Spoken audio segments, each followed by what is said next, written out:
మా కస్టమర్లకు శ్రేయోభిలాషులకు శ్రీ విశ్వవసునామ సంవత్సర ఉగాది శుభాకాంక్షలు. ఇట్లు central bank of India zonal office Hyderabad.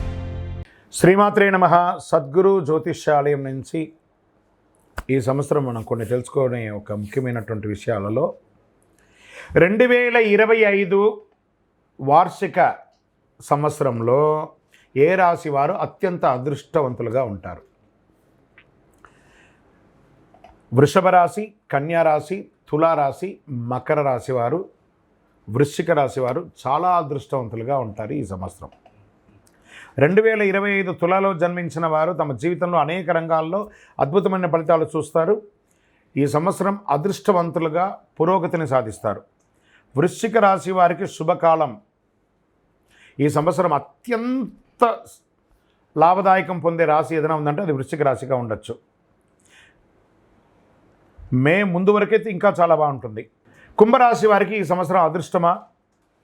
2025లో కుంభరాశిలో జన్మించిన వ్యక్తులు మీ జీవితంలో మిశ్రమ ఫలితాలను చూస్తారు.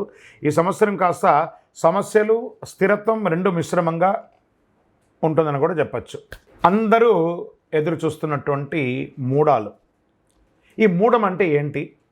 అసలు మూడంలో ఏం చేయాలి, ఏం చేయకూడదు, మూడం ఎప్పుడు వస్తుంది, ఏ గ్రహం మీద ఉంటుంది అని అంటే గురు మరియు శుక్ర మౌఢ్యాలు ప్రవేశిస్తున్నాయి. మౌఢ్యం అంటే ఎందుకు వస్తాయి? మూడాలతో సమస్య ఏంటి? ఈ రోజుల్లో శుభకార్యాలు చేయొచ్చా, చేయకూడదా? చాలామందికి ఇది ఒక ప్రశ్నగానే ఉండిపోతుంది.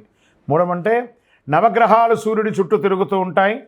వీటిలో భూమి కూడా ఆ గ్రహమే. భూమి, సూర్యుడు ఒక గ్రహానికి ఒకే వరుసలో ఉన్నప్పుడు ఆ గ్రహం భూమి మీద ఉన్నవారికి కనబడదు. దీన్నే అస్తగత్వం లేదా మూడం అంటారు. సరే, గురు మూడం, శుక్రమూఢ్యం. గ్రహాలకు రాజు సూర్యుడు. సూర్యుడికి అత్యంత సమీపంలో ఏ గ్రహమైనా వస్తే ఆ గ్రహం తన శక్తిని కోల్పోతుంది. అలా గురుమూఢం శుక్రుడికి దగ్గరగా వచ్చినప్పుడు గురుమూఢం, శుక్రుడు సూర్యుడికి దగ్గరగా వచ్చినప్పుడు శుక్రమూఢం వస్తుంది. ఈ సమయంలో అవి బలహీనంగా మారిపోతాయి. ఆ గ్రహాలన్నీ కూడా సూర్యునికి దగ్గరగా గురు శుక్రులు వచ్చినప్పుడు బలహీనంగా మారిపోతాయి. గురు శుక్రులు శక్తులు తగ్గి బలహీనమైపోయి నీరసపడిపోతాయని కూడా చెప్పచ్చు. వాటి యొక్క శక్తి కూడా సన్నగిలుతుంది. అంటే ఒక 1000 వాట్స్ బల్బు ముందర, మంచి 1000 వాట్స్ బల్బు, ఇప్పుడు మనం షూటింగ్ చేస్తుంటే లైట్స్ అన్నీ పెట్టారు కదా, ఈ లైట్స్ ముందర ఒక చిన్న క్యాండిల్ పెడితే ఎలా ఉంటుంది, అలా సూర్యుడి ముందర వస్తే ఆ గ్రహాలు కూడా శక్తి కోల్పోతుందని కూడా చెప్పచ్చు. గురు శుక్రులు శుభగ్రహాలు కాబట్టి అవి సూర్యుడికి అత్యంత దగ్గరగా ఉన్నప్పుడు మూడాలుగా దాన్ని పరిగణిస్తారు. మూడాలు ఇలా అంటారు. ఈ రోజులో ఎలాంటి పనులు చేయకూడదని చెప్తారు. ఎందుకంటే ఈ శుభకార్యానైనా గురు శుక్ర గ్రహాల బలమే ప్రధానం. గురుబలం ఉందా, శుక్రబలం ఉందా మొదలుపెట్టానంటారు కదా, అవి లేనప్పుడు ఈ రెండు గ్రహాలు బలహీనమైనప్పుడు ఏది చేసినా కలిసి రాదు అని చెప్తూ ఉంటారు. మూడంలో ఏ కార్యక్రమాలు నిర్వర్తించకూడదంటే శుభగ్రహాలు గురు శుక్రులు బలహీనంగా ఉన్నప్పుడు కాబట్టి మూడాల్లో వివాహాది శుభకార్యాలు, ఉపనయనాలు, గృహప్రవేశాలు, భూమి పూజలు, శంకుస్థాపన నిషిద్ధం. పుట్టు వెంట్రుకలో తీరాదు, ఇల్లు మారకూడదు. సరే, మూడాల్లో ఏమేమి చేసుకోవచ్చు అంటే అన్నప్రాసనం చేసుకోవచ్చు, ప్రయాణాలు చేయవచ్చు, ఇంటి రిపేర్లు చేసుకోవచ్చు, భూములు కొనడం, అమ్మడం, అగ్రిమెంట్ చేసుకోవడం, ఇవన్నీ చేసుకోవచ్చు.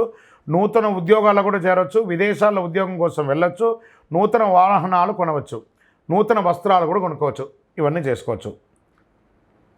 సరే, మూఢకాలంలో శుభకార్యాలు చేస్తే ఏమవుతుంది? ఏమైనా తప్పు జరుగుతుందా?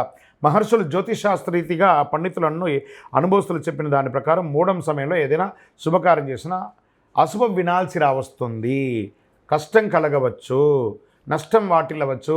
అందుకే మూడాల సమయంలో శుభకార్యాలు చేయకండి అని అన్నారు. గురు శుక్ర మౌఢ్యమి దశలో ప్రవేశిస్తున్న ఈ రాశిపై ప్రతికూల ప్రభావాలు అధిగమించడానికి నివారణ కూడా మనం చేసుకోవచ్చు. రెండు శుభగ్రహాలు తమ శక్తిని కోల్పోతుంది కాబట్టి వివిధ రాశులపై, మన యొక్క 12 రాశులు ఉంటాయి కదా, ప్రభావాలు చెబుతున్నాయి. జ్యోతిషాస్త్ర ప్రకారం ఒక గ్రహం సూర్యుడికి దగ్గరగా ఉన్నప్పుడు ఇది జరుగుతుంది కాబట్టి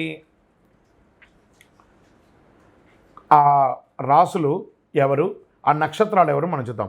గురు మరియు శుక్రమౌఢ్యం కలిసినప్పుడు 7 రాశులకి 7 నక్షత్రాల వారికి ప్రధానంగా అశుభకరం కాబోతుంది. ప్రతికూల ప్రభావాలు ఎవరు రాశి నక్షత్రాలు ఎక్కువ ఎదుర్కొంటున్నారని చూస్తే మేషరాశి వారు, వృషభ రాశి వారు, మిథున రాశి వారు, కర్కాటక రాశి వారు, తులా, ధనుసు, మీన రాశి వారు కాస్త ఇబ్బంది పడే అవకాశాలు ఉన్నాయి. మరి నక్షత్రాల్లో పూర్వ ఫల్గుని నక్షత్రం పుబ్బ, ఉత్తరాషాఢ నక్షత్రం, కృతికా నక్షత్రం, అనురాధ నక్షత్రం, ఇవన్నీ కూడా కొంచెం ఇబ్బంది పడే అవకాశాలు ఉన్నాయి. మరియు శుక్రవారాల్లో పుట్టినటువంటి వారు వీరికి కొంచెం ఇబ్బంది పడే అవకాశాలు ఉన్నాయి. నక్షత్రంపై మరియు శుక్రమౌఢ్యమి ప్రభావం ఎలా ఉంటుంది? వేద జ్యోతిష్కుల మౌఢ్య దహనం తిథి సూచిస్తుంది. ఇక్కడ ఒక గ్రహం సూర్యుడికి దగ్గరగా ఉండడం వల్ల రాబోయే గురువు మరియు శుక్రమౌఢ్యమి ఒక ముఖ్యమైనటువంటి ఖగోళ సంఘటనను సూచిస్తుంది. కొన్ని దేశాలలో అనర్థాలు జరిగే అవకాశాలు ఎక్కువ కూడా ఉన్నాయి. గురుమౌఢ్యమి సమయంలో జ్ఞానం విస్తరణ మరియు దయ యొక్క గ్రహమైన బృహస్పతి అతి శక్తిని కోల్పోతుంటాడు. ఈ జ్ఞాన ఆధ్యాత్మిక మరియు వృద్ధికి సంబంధించిన విషయాలు ప్రభావితం చేస్తుంది. కాబట్టి ఈ పర్టికులర్ రాశి వాళ్ళు చదువుకునే వాళ్ళు కానీ విద్యార్థులు కానీ చాలా శ్రమ పడాల్సి ఉంటుంది. బృహస్పతి యొక్క సానుకూల ప్రభావాలతో తాత్కాలిక తగ్గుముఖం ఉంటుంది.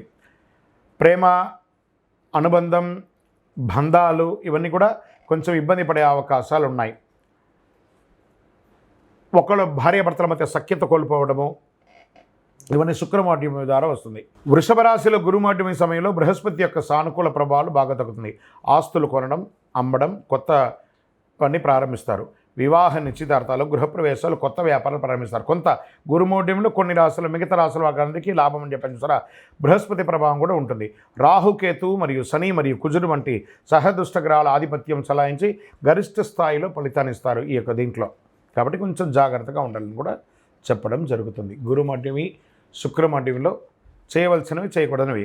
మరి ఏ డేట్లలో వస్తున్నాయి అని అనుకుంటే గురుమౌఢ్యమి 2025 స్వస్తిశ్రీ చాంద్రమాన విశ్వావసునామ సంవత్సర ఉత్తరాయణం, గ్రీష్మ ఋతువు, జ్యేష్ఠమాసం శుక్లపక్షం జూన్ 10 పౌర్ణమి, మంగళవారం రాత్రి 2:17 నుండి ఆషాఢమాసం 2025 శుక్లత్రయోదశి జూలై 8 మంగళవారం మధ్యాహ్నం 3:18 వరకు ఉంటుంది.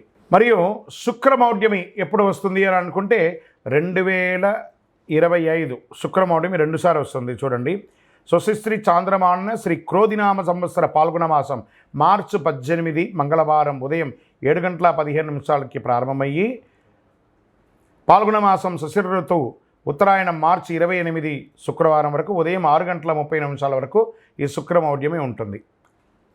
ఇక్కడ ఎడిటర్స్ చూసుకోవాలి. ఈ శుక్రమౌఢ్యమి మార్చి నెలది కాబట్టి ఇది ఇమీడియట్గా ఇది వేసేసేయండి. తర్వాత ఇంకొకసారి కూడా వస్తుంది. శుక్రమౌఢ్యమి స్వస్తిశ్రీ చాంద్రమానైన విశ్వావసునామ సంవత్సర దక్షిణాయనం హేమంత ఋతువు మార్గశిర మాసం శుక్ల దశమి ఆదివారం నవంబర్ 30 మధ్యాహ్నం 1:58 ప్రారంభమయ్యి శుక్రమౌఢ్యమి 2026 సంవత్సరం ఉత్తరాయణం మాఘమాసం కృష్ణ ఏకాదశి ఫిబ్రవరి 13 శుక్రవారం రోజున ముగిస్తుంది. ఈ సమయాలలో శుభాది కార్యక్రమాలన్నీ కూడా నిషిద్ధమని కూడా చెప్పడం జరుగుతుంది. విజయోస్తు.